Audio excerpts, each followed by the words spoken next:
Okay, hello everyone. Welcome back. Thank you for coming. Let's get started with our meditation. We'll go right into it. We've been doing it these last few days. So we're going to do the same meditation, the CEEN. And today we'll do it with compassion again. So getting in touch, contacting that feeling of compassion, encouraging it, expanding it, and noticing it. And we'll start again with someone who it's easy to do with. So someone who we already have a deep sense of caring for and a sense of that we want to remove their suffering when they're going through a hard time.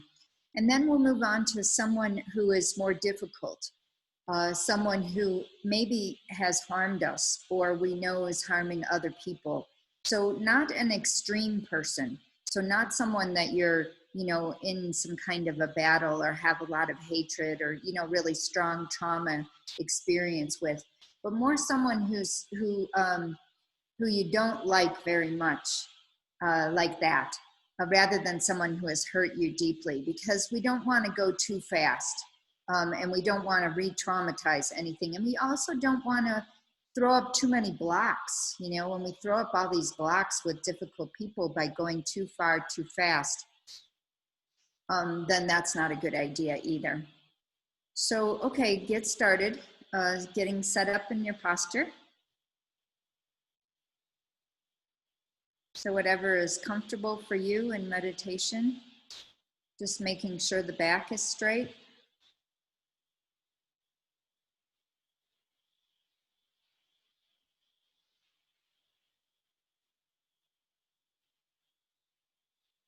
And then take some deep breaths to relax.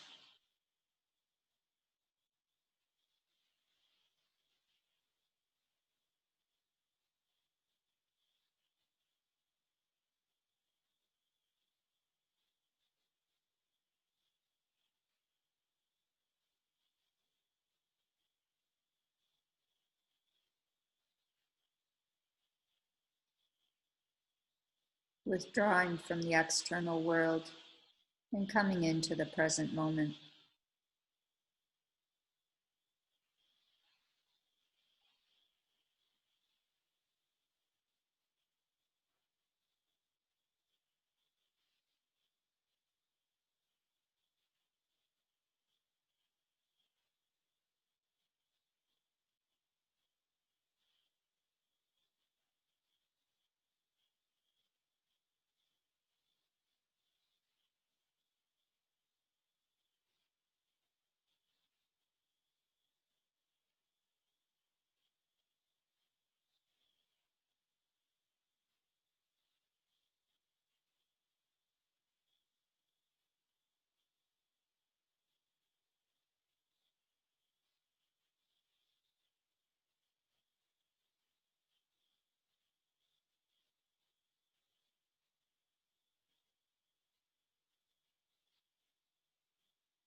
And then setting a positive motivation. So bringing to mind your reasons for attending this course, for working on developing this warm heart.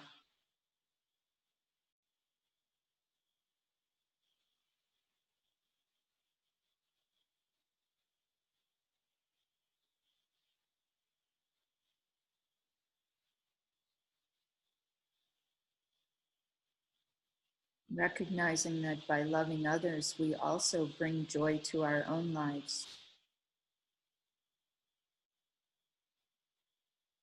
That this is what His Holiness calls being wisely selfish.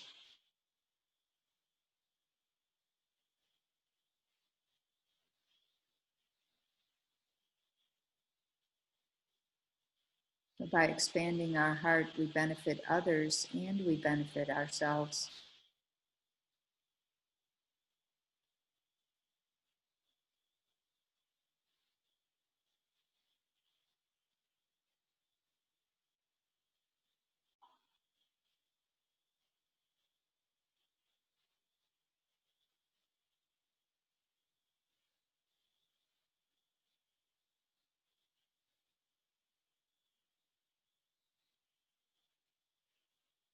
So making that clear intention that we're going to listen and contemplate and meditate in order to benefit ourselves and others. And that it be for lasting happiness, not just temporary, but forever. And this is our aspiration, our aim.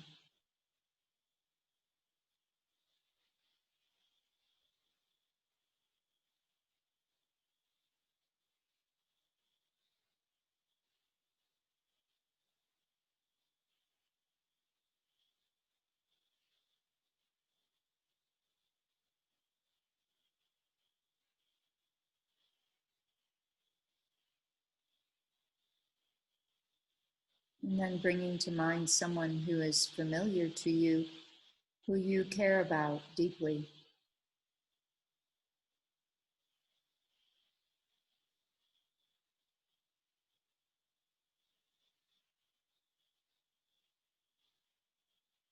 Bringing that person into focus in your presence as much as possible, imagining that they're here with you now.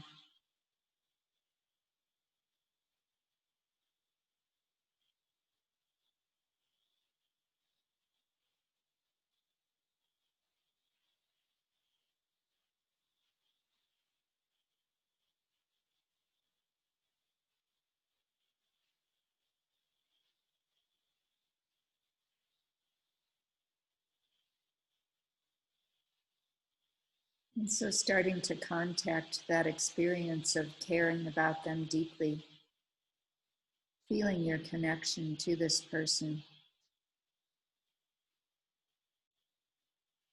noticing where that is in your body.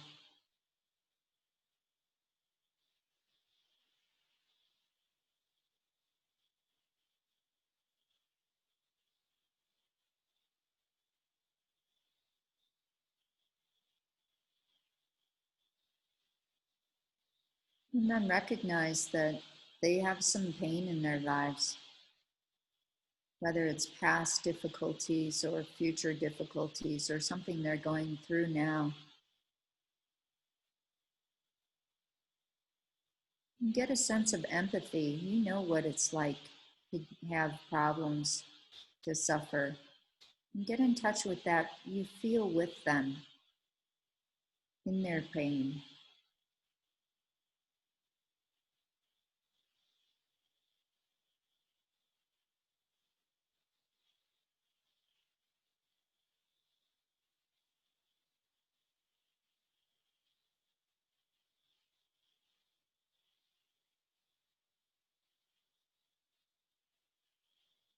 And then going to wishing that was gone, wanting that suffering to end for your loved one.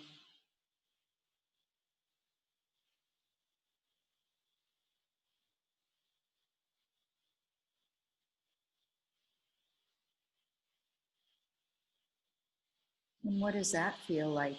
What is that experience?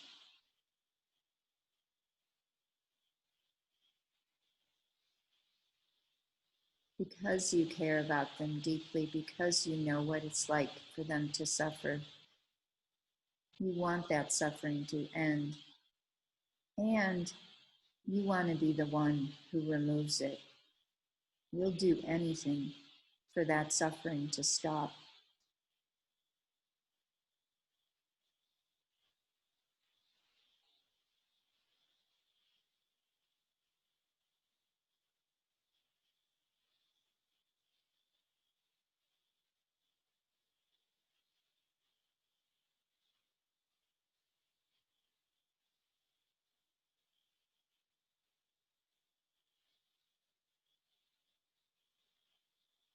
And then encourage that experience with words.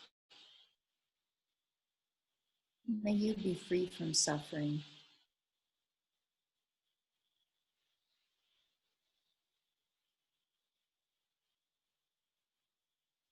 May all your problems go away.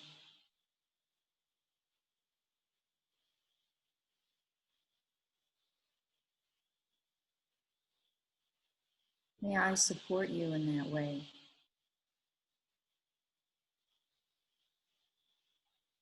Whatever you need to overcome those difficulties, to cope, may you have it. May I be a part of that.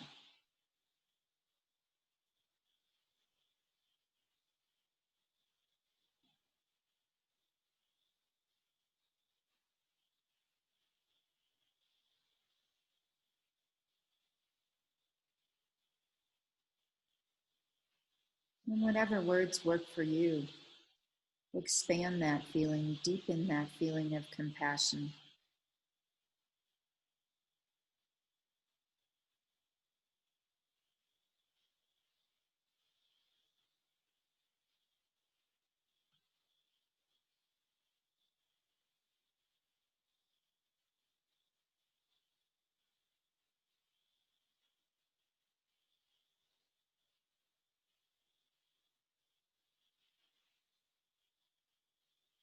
And then notice the effects. Notice what it's like to be in that compassionate place. That sense of deep caring and wanting this person to have joy, not go through a hard time.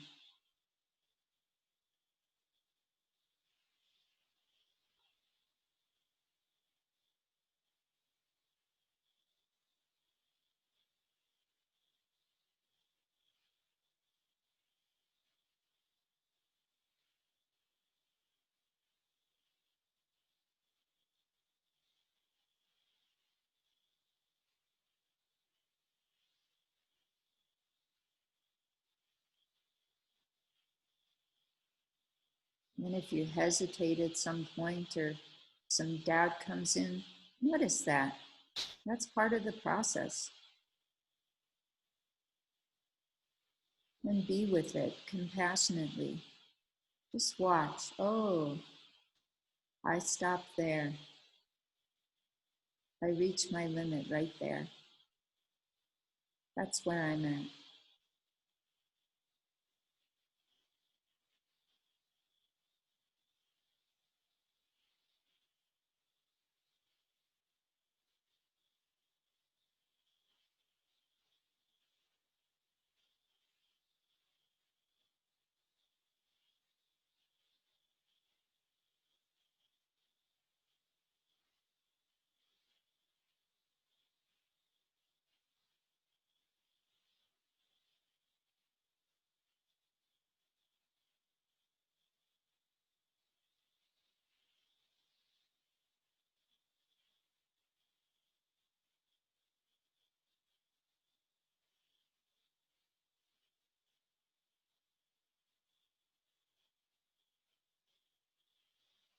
And now shifting to someone who you don't like very much.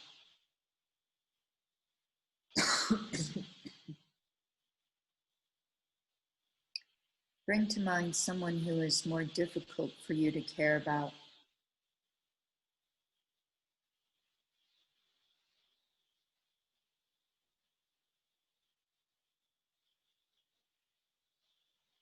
Maybe someone who has harmed you or who harms those you love.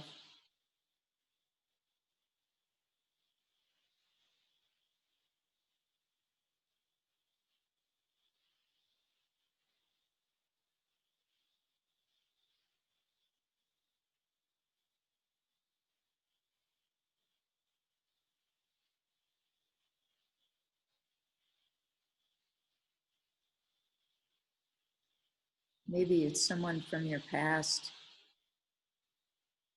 or a political figure.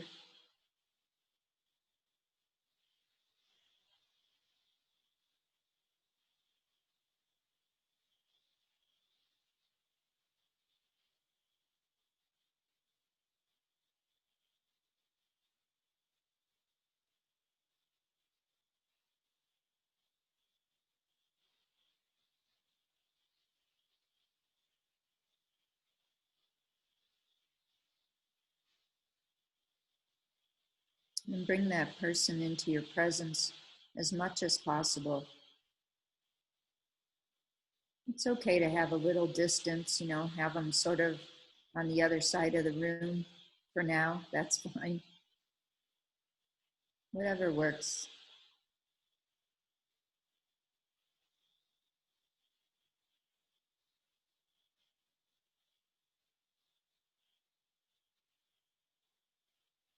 And then contact that feeling of caring. Even if it isn't present easily, you know what it feels like. So apply it to this person.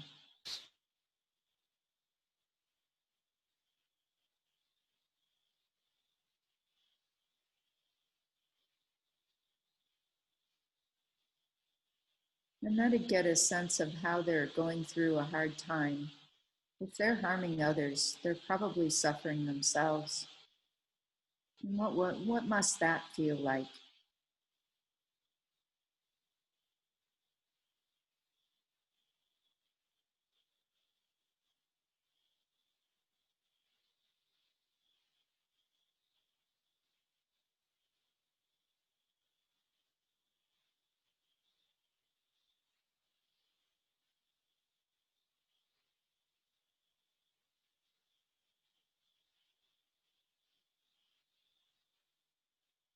And moving on to the wish to free that person at whatever level you can. They want to be happy and don't want suffering, just like us.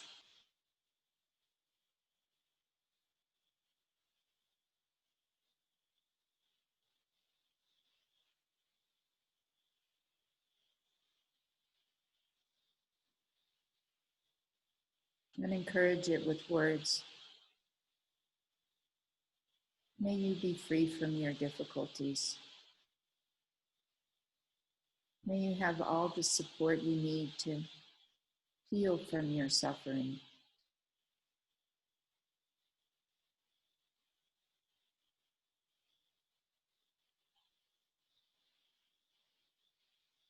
I wish to help you do that.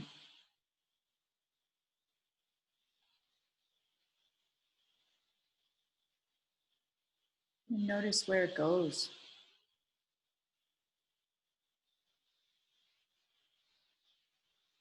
What is the experience of the heart melting slightly, opening a little more to this person with understanding, with compassion?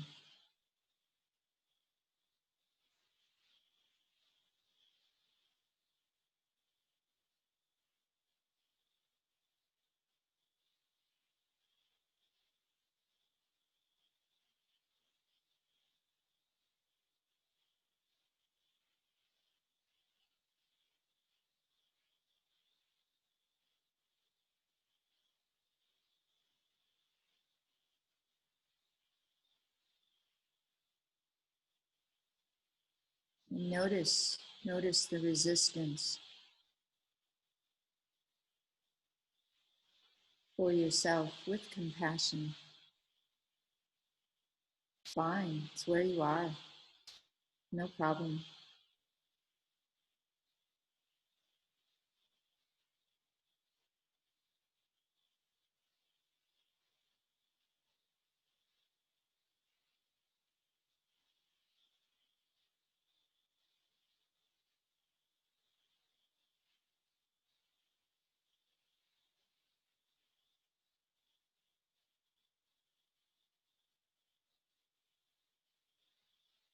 This person is actually benefiting you because now you get to strengthen your compassion in a more difficult situation. She or he or it gives you some opportunity to use that muscle of compassion, make it broader, deeper. How kind.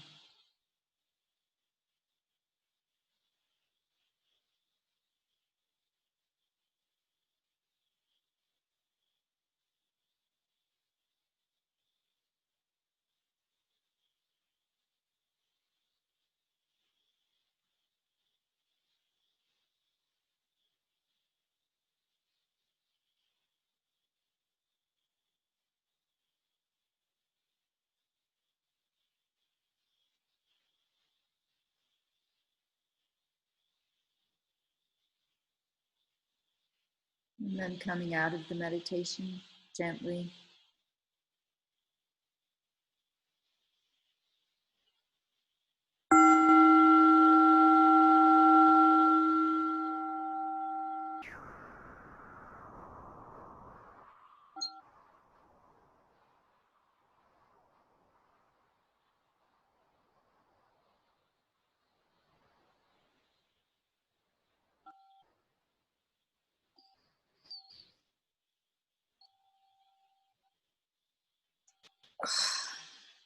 Okay. So let's do some review from yesterday. So yesterday we were talking about equanimity. So this concept of how we stop making distinctions between people who like us, who we like, who, take care of us, who, bring us joy, from those people who don't, those people who annoy us or frustrate us or make us angry. And all the rest of the people who we don't have any connection with and therefore we are fairly indifferent to, who don't really care about. So what we're doing with equanimity is we're starting to shift our perspective instead of judging and creating barriers based on how people treat us or how we feel about them, to seeing it from their point of view. That from their point of view, they want to be happy and don't want suffering. And if we were to take ourselves out of the equation and we weren't there and they were just a person on their own, we could see that their motivation, that their intention from their side is always to figure out a way to be happy, just like us. That's what we're constantly doing. We're, trying to be comfortable, trying to figure out how to take care of our loved ones so that they'll be happy, so that we'll be happy, constantly working in this way to bring joy to our lives, to solve our problems, to get over our suffering. And they're doing the same thing constantly.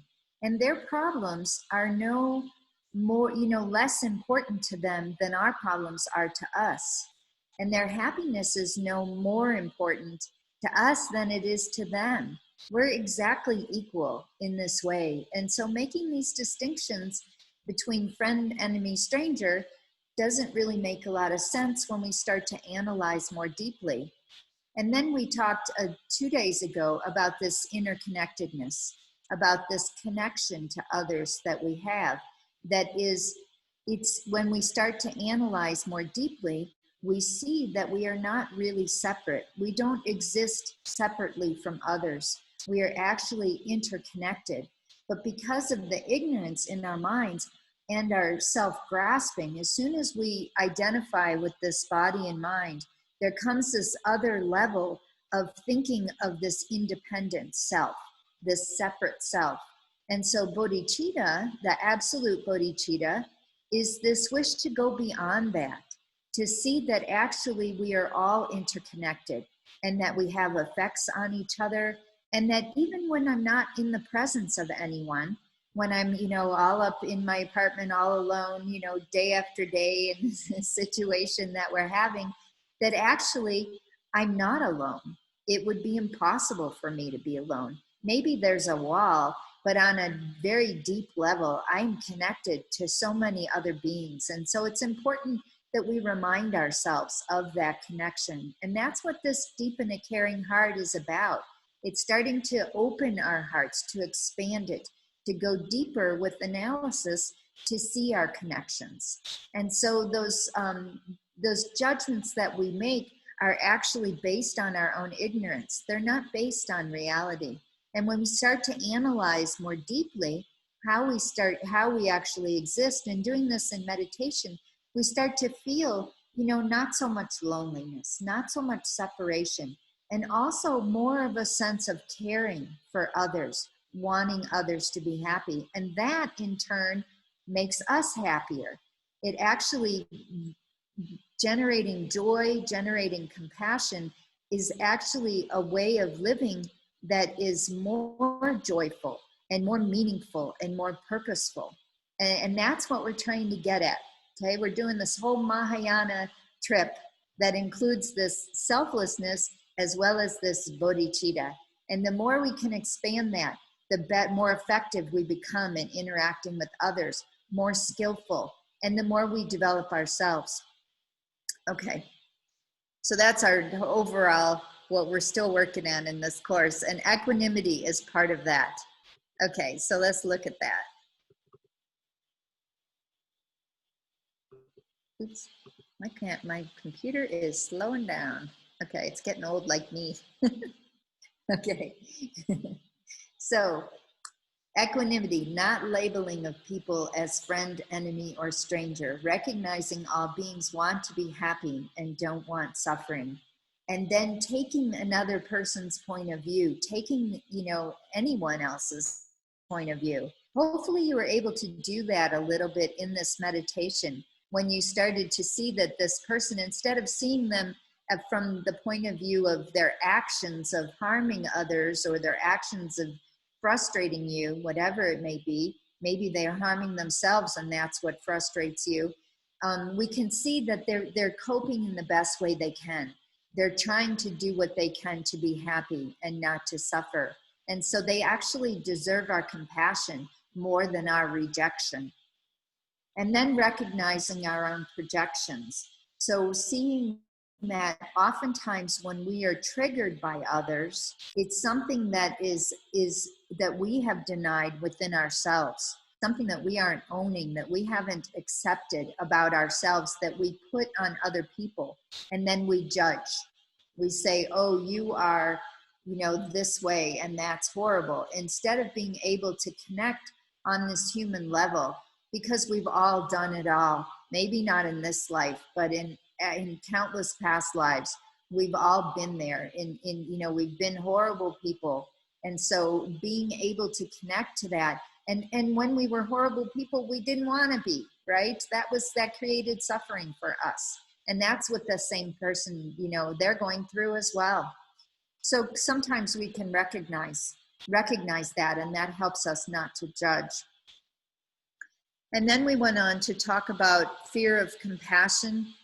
So in this class, we had the strongest, when we did the poll yesterday, we found that most of us in this class felt like some people don't deserve our compassion. So I hope that if you chose someone who was, didn't deserve your compassion, that you started to shift that a little bit, seeing their kindness for you anyway, of being able to develop your compassion greater. Because, if someone's easy to have compassion for, then it doesn't require much work. It doesn't require much effort. And it doesn't extend our ability to be compassionate to more beings. When they're easy, it's status quo. It's the way things usually are. But when they challenge us, that's when we have to work a little harder. And when we have to work a little harder, then we are more likely to be able to be compassionate in more difficult circumstances. And as bodhisattvas, we're trying to develop that strength, to develop that courage, to be able to go into difficult suffering situations and still be compassionate. And that's how we're going to be effective. That's how we're going to be skillful. So I had one family that I worked with. I was working at a psychiatric institute for children and their families. So the children were placed with us because they couldn't be home. They're usually a danger to themselves or others. And of course, because they came out of family systems that were very difficult, the families often had their own problems. So they were functioning, usually being able to, it depended, but at least if they could come into therapy, then they were there, right? And I had one family that was really challenging, just so negative and abrasive and abrupt and really hard to deal with. And all the staff had a really hard time with this particular mother. And I was practicing, I was a new Buddhist, in school for Buddhism. And so I'm like, okay, here's my opportunity, here's my chance. And I got to be friends with her, and she learned to respect me. And she was just very clear and very abrupt And then after that, it was like no one could faze me. After working through it with her and being able to care about her and work for her family, and then after that, it was like almost no family could challenge me like she did. I had gotten over that. So there's benefit within this, within being able to get over our fear of compassion and really go there with others. So here's some of the reasons why people are afraid of being too compassionate. It was interesting in the evening session when we did the poll, more people had this: people will use me or people will become dependent. That was a greater reason why people were resistant to compassion. And in the morning session, it was more this one: some people who don't deserve our compassion. So it was just interesting to see. They were, yeah. It was interesting. There was less of the "I can't tolerate others' distress," which usually I feel like that's more of an issue. There it was for me, but yeah, interesting. So these are also all possible reasons. People will use me. People will become dependent. I can't take it. I become overwhelmed, and so I disappear from their suffering.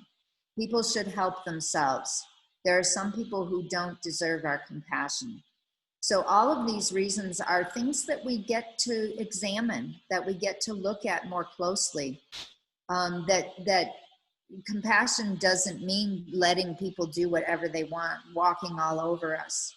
It doesn't mean that people will that we want people to become dependent on us, because the most compassionate thing we can do is help people to help themselves. And having this attitude of bodhicitta, where we recognize everyone's potential to grow and everyone's potential to cope, and everyone has within them this ability to deal with their suffering, and that if we can recognize that, that actually is more beneficial to them than doing everything for them. Sometimes we have to set boundaries, and sometimes that is the greatest lesson that people can learn. I was fired when I was in high school. It was about 2 weeks before I was going away from college, going away to college, and I was trying to save money.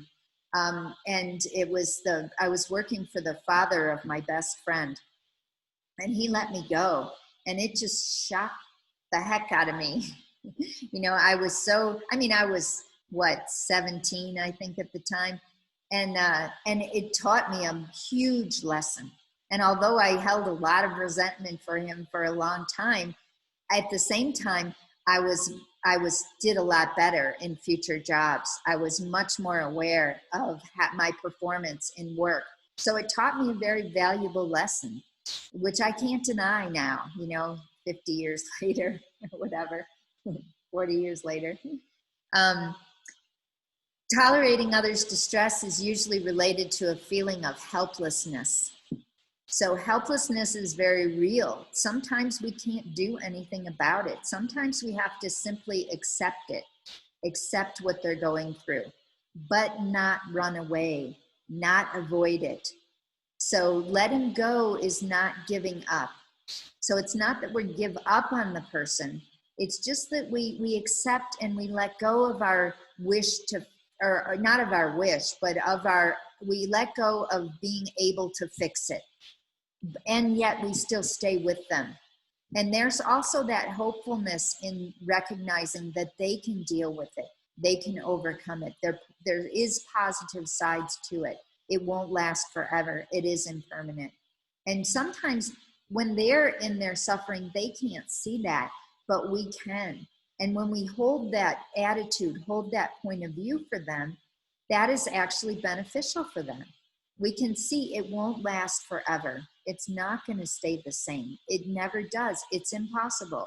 It's the product of causes and conditions. It will end. It will change. Stay with it. And then this people should help themselves. Yes, absolutely. It doesn't mean we don't have compassion for them. It just means we don't do everything for them. And then the last one, we don't necessarily agree with their actions, but we still understand that they want to be happy and don't want suffering. And when they're acting in this way, it's usually out of ignorance. And so then they creating more suffering for them. Okay. So then we went on to talk about this technique, this meditation technique of developing bodhicitta. And we're going to talk about another one today. So this is the first one, this 7-point cause and effect. And the second one that we'll talk about today is called exchanging self and others. And then tomorrow we'll put both of them together. So it's taking these 7 steps and the steps we're talking about today, and we're putting them all together with 11 steps. So let's see. This is the one where we think about how all beings have been our mother. So seeing all beings as having been one's mother. So I don't know if you've done this yet. If you've walked around, maybe when you go to the market or when you're walking or you're going to some gathering. Interesting. Oh, I can't do that.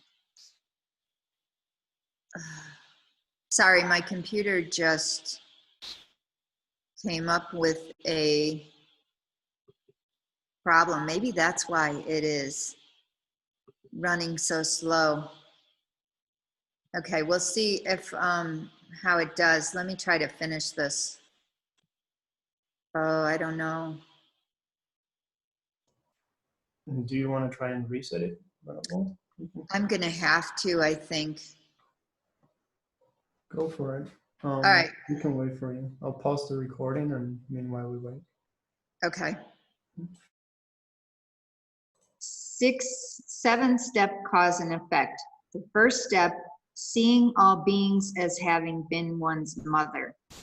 So this is, if you've ever done this, you walk around and you look at people and you start to imagine what it would be like if they were like your mother of this life. If they had taken care of you, they had birthed you, you had this close relationship with them. It's starting to bring up this sense of caring for them, caring about them like you do for your mother of this life. And even if you've had a difficult relationship now as adults with your mother of this life, it doesn't mean that you didn't, when you were younger, have a close relationship with her.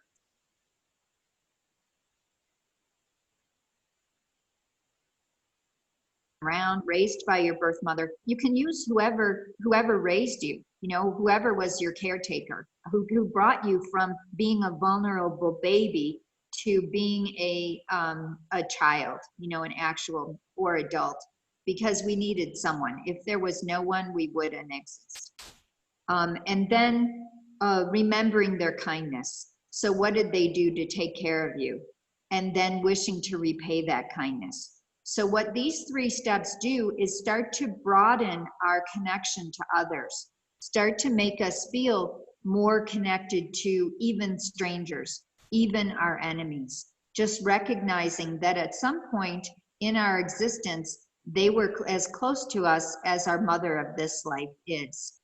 And then we can develop this great love, wishing them to be happy, and this great compassion, wishing them to be free from suffering.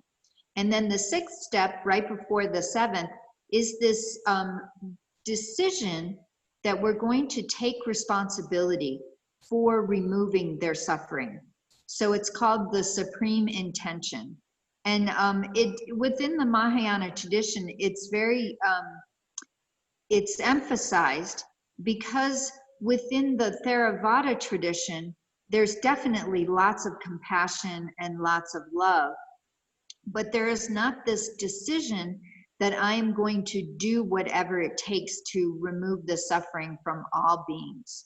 That there's this, and the difference they talk about is between, there's a child who's, let's say, in a lake and they're drowning, okay? So they're flailing around and they're drowning, and you have all these people who are standing on the side of the lake, and they're all feeling this huge wish that they could, you know, this huge, you know, compassion for the suffering child. They want the child to be rescued.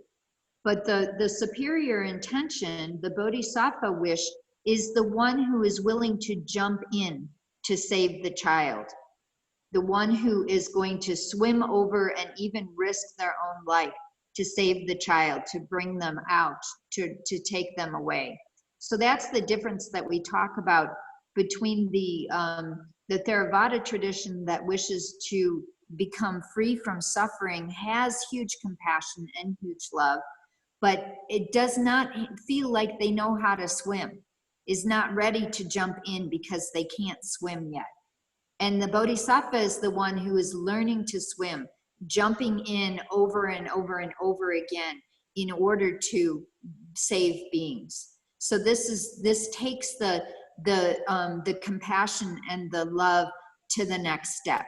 And then the bodhicitta, the seventh step, is recognizing that the best way that I can be of benefit to others is if I am working on myself, is if I am developing my full potential, then I can be of benefit to others. If I'm not developing love, compassion, wisdom in myself, I am going to be less able to benefit others. So we have to be doing both. We have to be working on ourselves and benefiting others as much as we can. And for each one of us, it's figuring out that balance. How are we going to do that? How are we going to create time and space for us to do Dharma study, to do meditation, to be, you know, developing this caring, open heart? And at the same time, how much have we decided to be responsible to others, you know, to cook for others and clean for others and, you know, whatever level we can do to be of benefit for others? How are we going to balance that? And of course, it's going to be based on our ability and our interest and our enthusiasm. And that's how we make these decisions. But of course, like we learned from self-compassion, we can't totally ignore ourselves. That is not going to help everybody. We become burned out. We get stuck. And so there's this balance we have to find for ourselves, how much we're going to work on ourselves and how much we're going to benefit others. And also the other recognition is that what we want for sentient beings is lasting happiness, longer than just this life and longer than just sensual sort of material happiness. We want more than that. We want happiness that is going to create the causes for them to have positive future lives. And so in order to do that, we have to be doing that for ourselves so we can lead them, so we can show them the way. Okay, so the new material I want to talk about, let's see what happens here.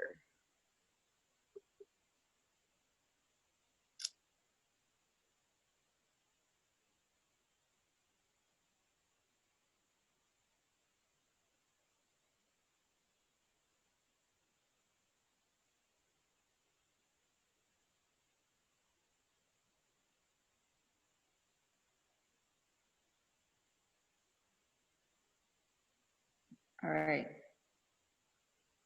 So this exchanging self and others has these other steps. First, of course, just like we had before, can you see the screen, Felipe? Yes, I can see it, Venerable, but I Okay, lose good. your video. Okay, good.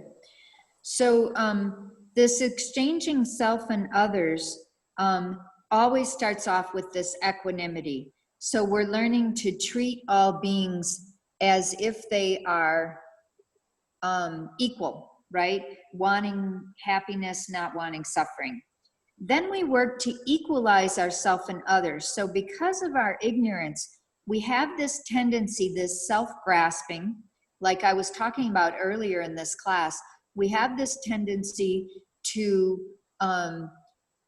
make ourselves independent, see ourselves as independent, and see ourselves as more important than others. So we call it self-grasping, And then we call this self-cherishing, but I don't really like that word self-cherishing because I think we do need to cherish ourselves at some level. Maybe obsessive selfishness, or obsessive self-concern, or something like this that takes it beyond what is actually necessary.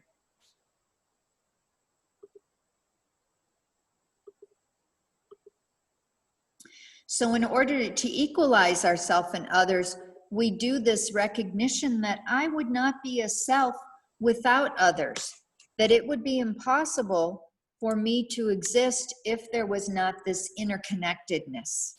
Venerable, we're on the screen of exchanging self and others. That's the one that we can see. We cannot see the full-size PowerPoint right now. Okay.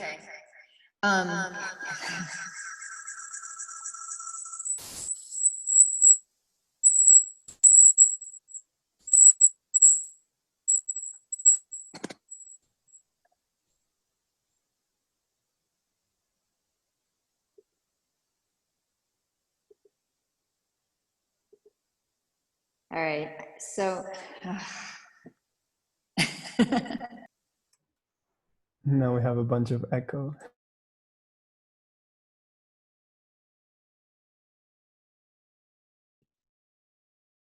the computer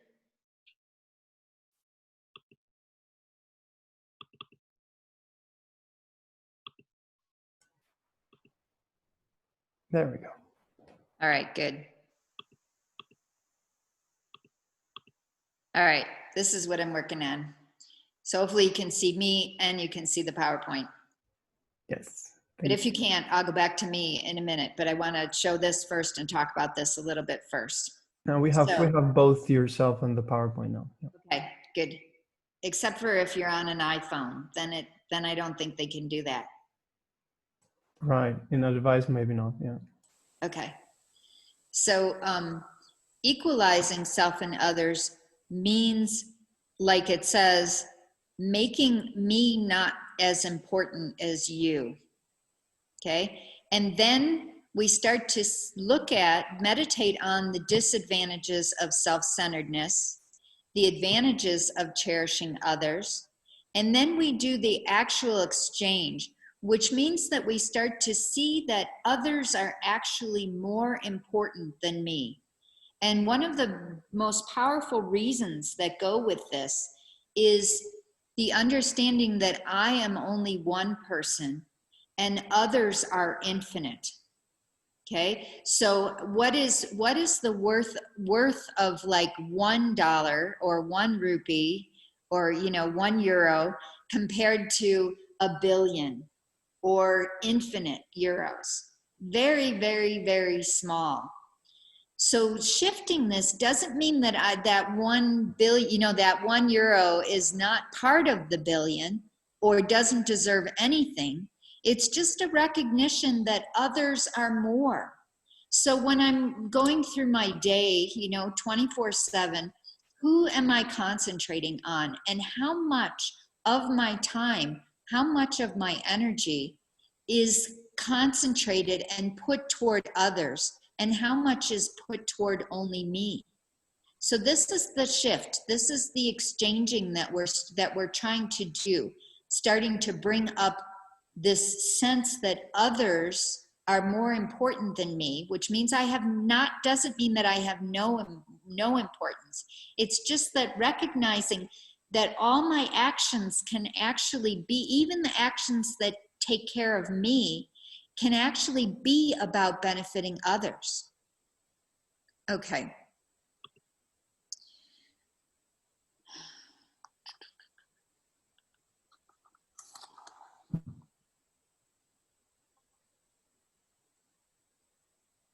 All right. So part of this process is this thing called Tonglen, and we've talked about it in the other courses, but if you're brand new to Buddhism, you may not have heard of it. Tonglen is the Tibetan word for giving and taking. Actually, the Tong is giving and the Len is taking, but we do it opposite. So it's a meditation that we do where are we doing that today, Felipe? Yes, Venerable, we are. Today is We're doing Tonglen. Tonglen today. Okay, good. So this is the meditation where we imagine someone in front of us. We imagine their suffering as like polluted, dirty, yucky stuff. And we visualize pulling that out of them as if it were like smoke or pollution. So we imagine that on our breath, so as we inhale, that we're pulling it out of the person, that we are freeing them from their suffering just by breathing in. And then we become willing to take on that suffering, to be willing to suffer, to go through a hard time in order for them to be free. And by doing that, by having that attitude, we're not actually going to get sick. We're not actually taking it on. We're just visualizing this in order to get rid of our self-centeredness, to get rid of our selfishness. We become willing to take on their suffering. So we imagine taking it into ourselves. And as soon as we breathe in, what it does is it gets rid of that ignorance, it gets rid of that selfishness, and it breaks open that basic goodness, that heart that is loving and kind and compassionate. And then from our heart goes out light rays, goes out love. And we visualize giving that person everything that they need, all the support, all the kindness, all the love, everything that they need. And we see that they receive that joy. So it's what we want to be able to do, of course, is to take the suffering from others and give them love and joy. And so that we do this through visualization in meditation. And that's our Tonglen. Okay, so let's go to the discussion groups now. So what I want you to discuss and contemplate is, do others really want happiness and not suffering? So this is something that, we often, first of all, you have to look at, is that really my motivation for life? Is that really what I am doing in my life? And then look at, is that really what others are looking for? Are others really, even these really difficult people, or even these really, like famous people or really rich people, or, like anyone, is that really true for everyone? Even like insects and animals. So do you and all others really want happiness and not suffering? So let's see if we can't do 10 groups, and that'll come out to about 3 or 4 people each group. Okay? Yes, I'm getting them started right now. All right. See you in a few minutes. One sec.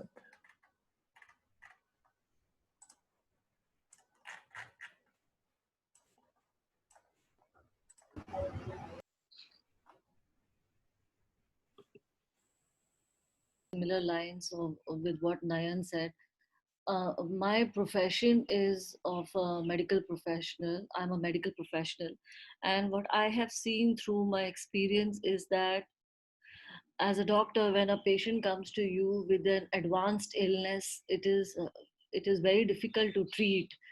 And then the only way to relieve is through symptomatic release, where you just give some medications to take care of the symptoms. But most of the time, it's prevention which is way much better than the arrival of the sickness itself. So I'm seeing that we are living in a society which is filled with selfishness, a lot of self-centeredness, and the social media is not helping certainly in this. So when we deal with somebody who is in the advanced stages of selfishness, they exhaust our energy and resources. And as Naina says that you can't change them, they will not change, they will destroy you, but that will also not give them that ultimate peace, and they'll find somebody else to victimize. Instead, it is way much better to just deal with them in a very symptomatic way. But as Dalai Lama was mentioning yesterday, going at the level of schools and educating children to be more compassionate, to be more emotionally intelligent, and to care for your environment is a way much better approach, where we can start at the level of prevention rather than cure. Because quite so often we don't have cure. The cure is only to deal with that situation and just be with it. And that's what I think, and that's what I have understood. Yes, yes. I have one thing to add. When we're dealing with really difficult people who we can't change, who we know that they're doing actions that are harmful to themselves, and like you said, they're just going to go somewhere else, we can still have a view that they have Buddha nature. They have basic goodness. They want to be happy and don't want suffering. And sometimes instead of, having we can have an understanding that they're not going to change now, but also at the same time having a view that they have the potential within them to change. It may not happen in this lifetime, it may not happen right now, but by keeping that point of view in our own hearts for them, it has an effect. It may not be very visible, that effect, but it is not giving up on that person in your heart. Maybe it is in your actions. Maybe that's the best thing you can do, is only treat their symptoms and let them go. But when you keep that point of view in their heart, then you don't go to hopelessness. And they sense that. There's a respect there that they sense. Whether they can do anything with it or not, it's at a very deep level of connection, of recognition. And I think it's important to have that. Even if you have to let them go and you can't do anything and you have to accept they aren't going to change now, you still have a view that it's possible. And that affects your actions, that affects your point of view toward them, and they will feel that. And so I think that keep holding on to that is important. Thank you. Thank you so much. Thank you. Yeah. We have one question from Christy. Okay, Christy. Thank you. Hi, Venerable Drolma. Thank you for the teachings. Good morning. Hello. I have two questions that are kind of related. One is, I thought it was really interesting and important that you put pity as one of our, what did you call it, a small enemy, went on the path to compassion. And I feel like that it requires a bit of a mindset shift for me, because I feel like sometimes when I find it very hard to access compassion for people, I sort of turn towards pity as being better than being mad. Like I'll think to myself like, well, someone is really difficult. This person is creating problems for myself and others. But at the end of the day, it's easier to be Christy than it is to be this difficult person. So if you could just I feel that you're giving us is really useful. So if you could just maybe push me in a direction to add a little bit of your insight into that, so I can reframe it in a less pitying and more compassionate way, that would be helpful. Okay. And then the second part of my question is just, you're suggesting that we draw boundaries around people who, who might be abusing compassion or taking too much. And I find that it's difficult to do that, because I sometimes feel like I am assuming that I know better than they do what they need. And that I struggle with that. So any insights you have are appreciated. Okay. So first of all, I think that going from being mad to going to pity, like you said, it is a step toward compassion. So I think that is a first step, and that's okay to start there. So recognizing that you are making movement is very good, that it is a move toward compassion. And then, of course, the recognition that pity is like, I'm up here, and like you said, it's better to be me than it is to be you. But then we go to this sense of, I have been there. I know what it's like. I have, and it maybe not in the exact same details as this person, but I have made mistakes. I have been mean to others, and remembering that can make a sense of connection. Like, I have someone who was really sarcastic and really mean to me about things. And I went through a period of not really being able to forgive this person. I was, didn't want to be around them, and very difficult. And it went to pity, like, look at how they push all these people away. Look at how lonely they are. Look at how uncomfortable, what their life must have been like, that they do this to others. To recognizing, remembering when I did that to someone else. I haven't done it to this person, but I've done it in my life. And also how I've learned to forgive myself and let go of that brings me to being better able to forgive that person. And then through that, that's more of a connection of, I've been there, I've done that. And that takes me more to compassion, because I can be compassionate toward myself. I can be compassionate for them. And I'm no better than them. I've done that. I've really hurt people with my words, just like this person has hurt me with his words. So like that. And then the second one, remind me, not the whole thing, just short. Just not being prideful and assuming that we know better Okay. for others than they do for themselves. Yeah. So we, of course, are limited in our wisdom. We don't know. Until we're Buddhas, we don't have, clairvoyance, telepathy. We can't read their minds. We don't know what their karmic situation is. We don't know all of the, the conditions that are going into their situation. But so we have to do the best we can and be as skillful as we can. And so it doesn't, I'm not sure that, I think that recognizing that you don't know what is best is actually a very positive quality of humility, but it can't stop you from acting on as much as you do know. So I think that it's okay to do the best you can.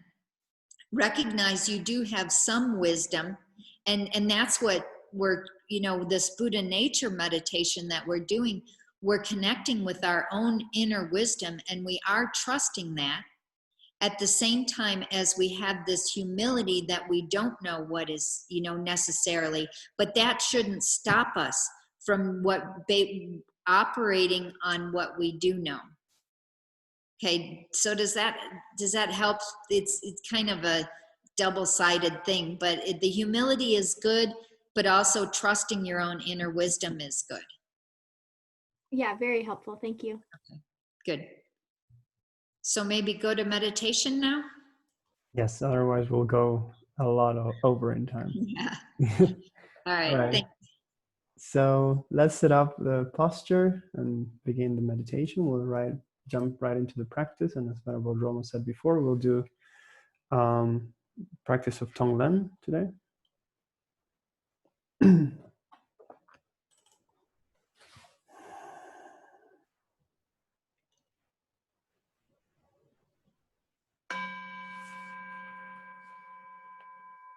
And so as usual, starting by preparing the body, allowing it to relax,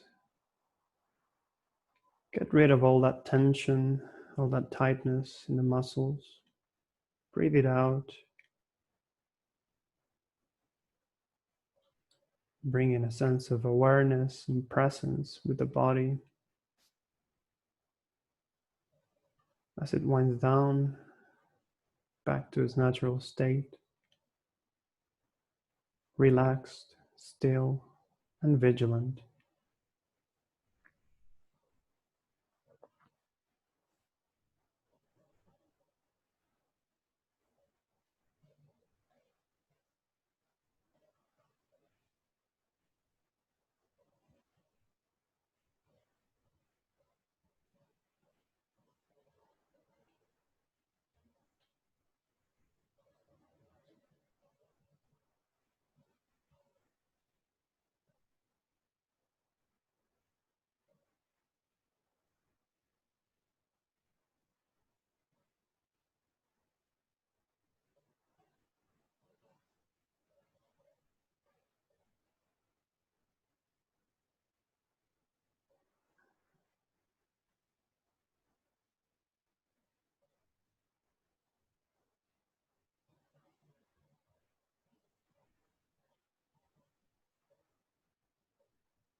And now gently letting go of observing the body, just simply let it rest in its natural state.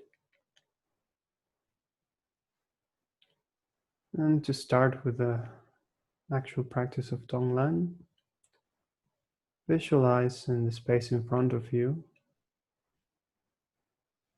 an identical replica of yourself, sitting right in front of you, facing you.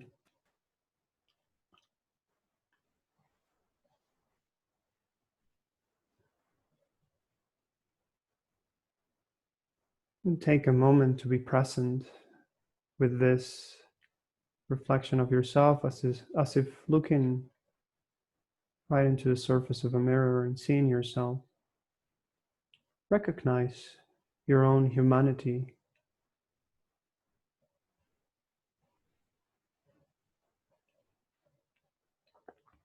your virtues and shortcomings. Recognize the fact that you want to be happy, that you want to be free of suffering.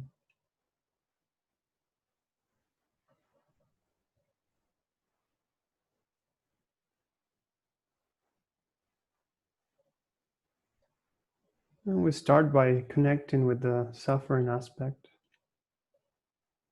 Nobody knows better than yourself about your own problems, difficulties, and sufferings, both physical and mental.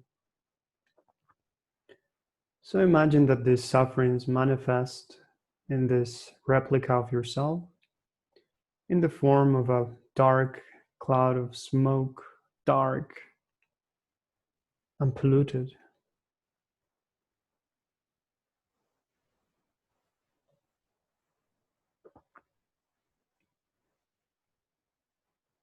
And at the center of your own heart, there is a very hard shell, also black and dark in color, which covers your own potential. This shell represents this self-centered attitude.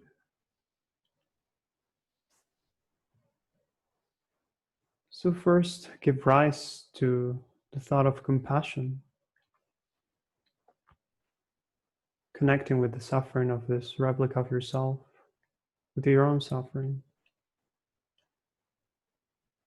From the core of your being, really wish, may I be free of all suffering and all of its causes, all problems of body and mind, all difficulties that come in life.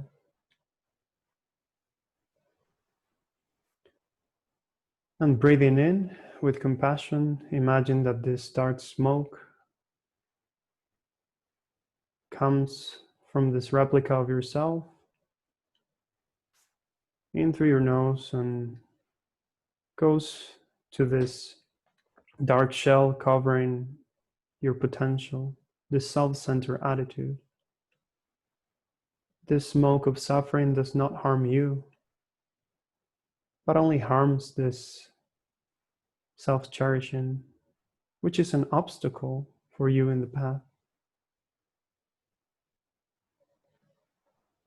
And gently breathing in that suffering, allow it to destroy completely that self-centered attitude.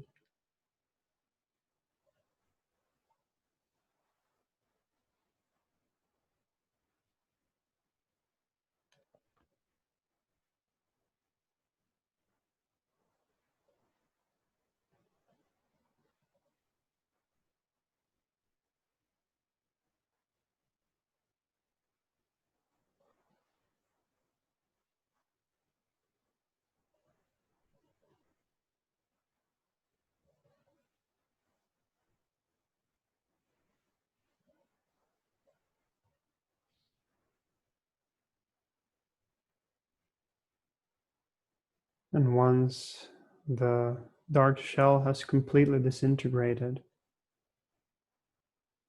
imagine that your highest potential gets uncovered, and it shines in the form of a bright white light from the center of your heart. And with the thought of loving kindness towards this replica of yourself, think, may I be happy and have all the causes and conditions that bring me happiness and joy. Breathing out, imagine this light going to this person, which is just yourself, transforming into everything that you need to be happy and joyful.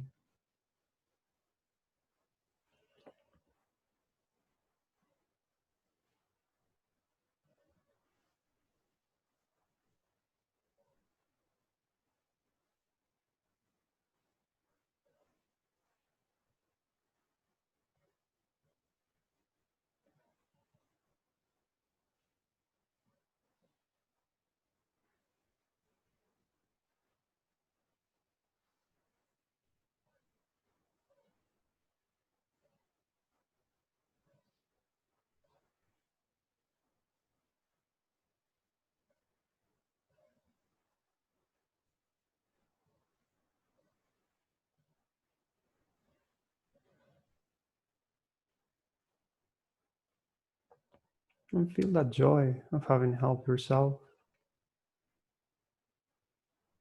And then allow that replica of yourself to dissolve back into your heart.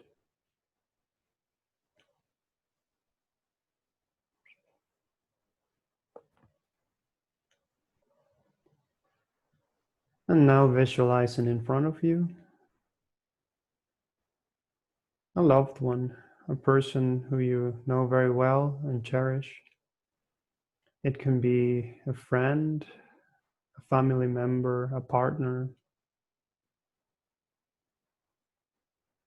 And we repeat the process once again. First of all, being present with them and their suffering.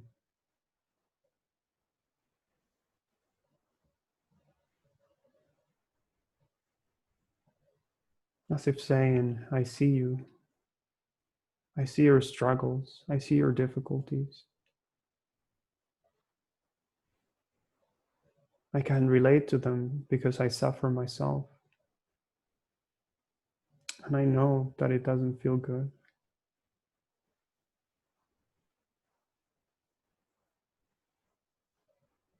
So may you be free of that suffering. And again, breathing in with compassion, bringing their suffering into that self-centered attitude.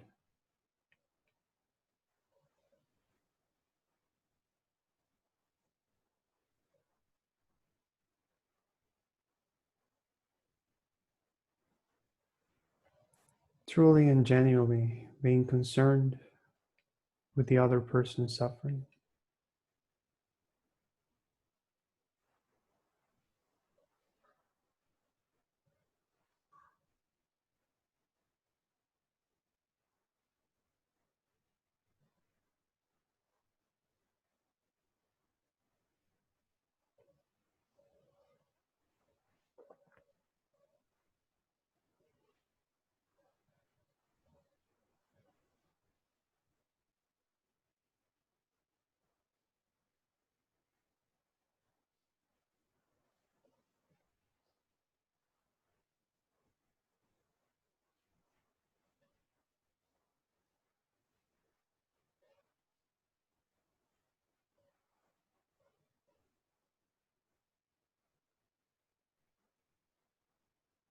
And when the suffering of this loved one is exhausted and the self-centered attitude in your heart has completely disintegrated, let the light of loving kindness shine upon them, deeply wishing, may you be happy and have all the causes and conditions that bring you happiness. Imagine that this light from your heart transforms into whatever they need to be happy, fulfilling their wishes, satisfying their needs.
And again, gently allowing them to dissolve back into your heart. This time you can conjure up the image of a stranger,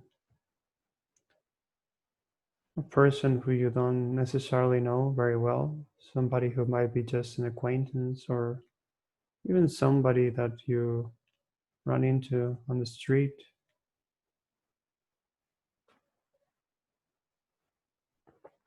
Even though you might not know their whole life story, you can recognize the common ground between the two of you. This is simply another person, another human being, just like you, who wishes to be happy and free from suffering. So again, repeating the process,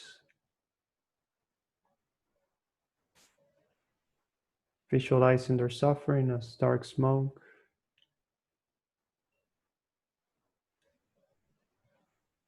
breathing in that smoke with compassion, with the thought, may you be free of all suffering,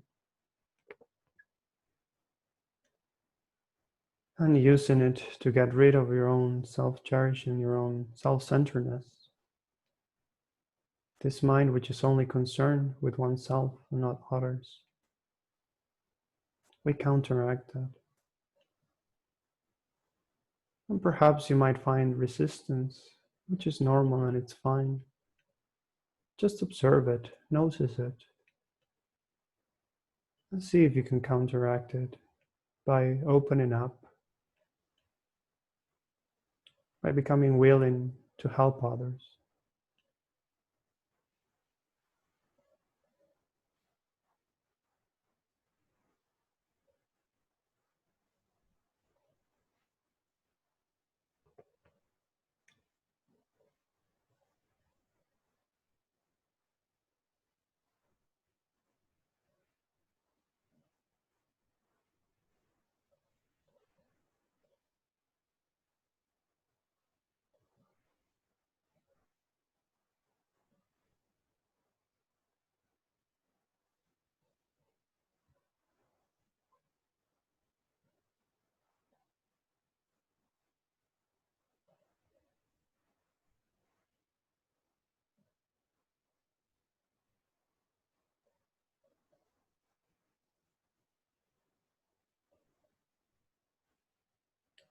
And then breathing out with loving kindness,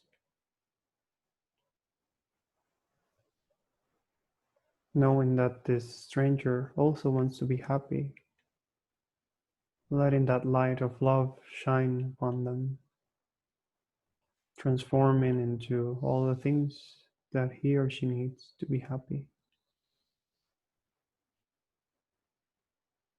Wishing from your heart, may you be well and happy.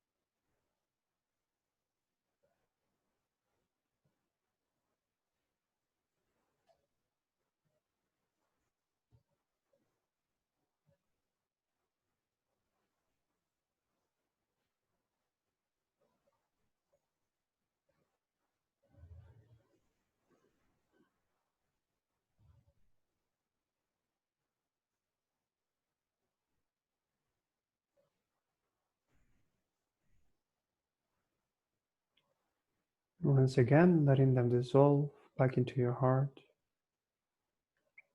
and extending those wishes of compassion and loving kindness to all sentient beings.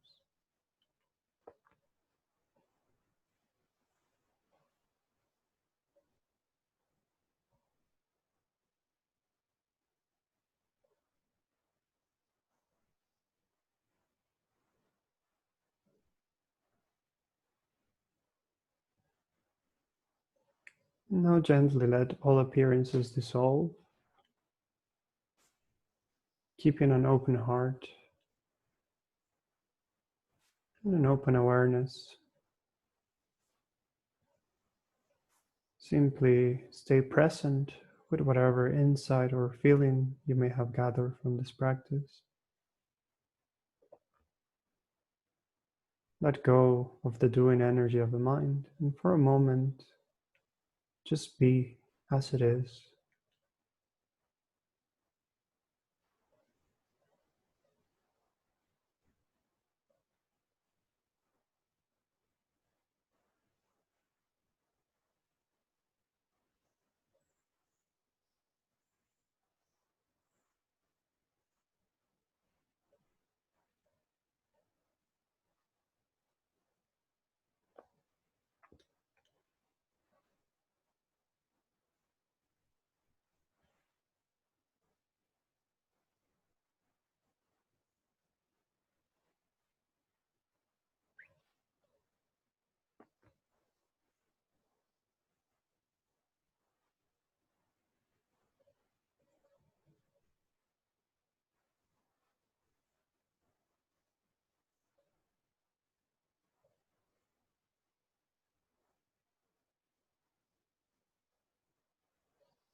And slowly coming out of the meditation,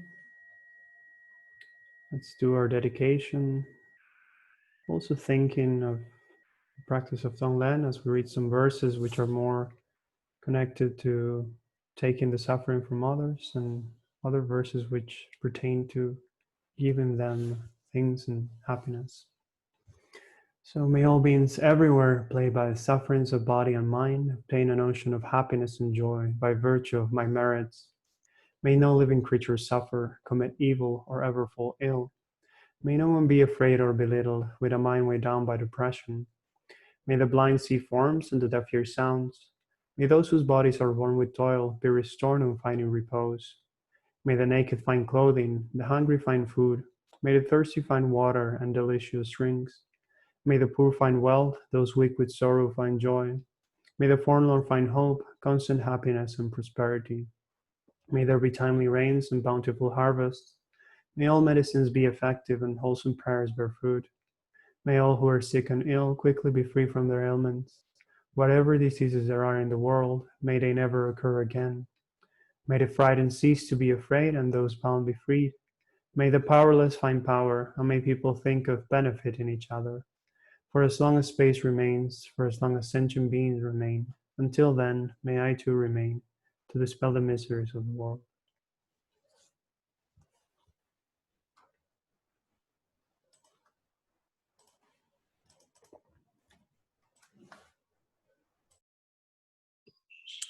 Okay, thank you very much, everyone, for joining us, and hope you enjoyed. And please have a wonderful rest of the day or tomorrow or wherever you are. And I'll see you tomorrow. Bye-bye.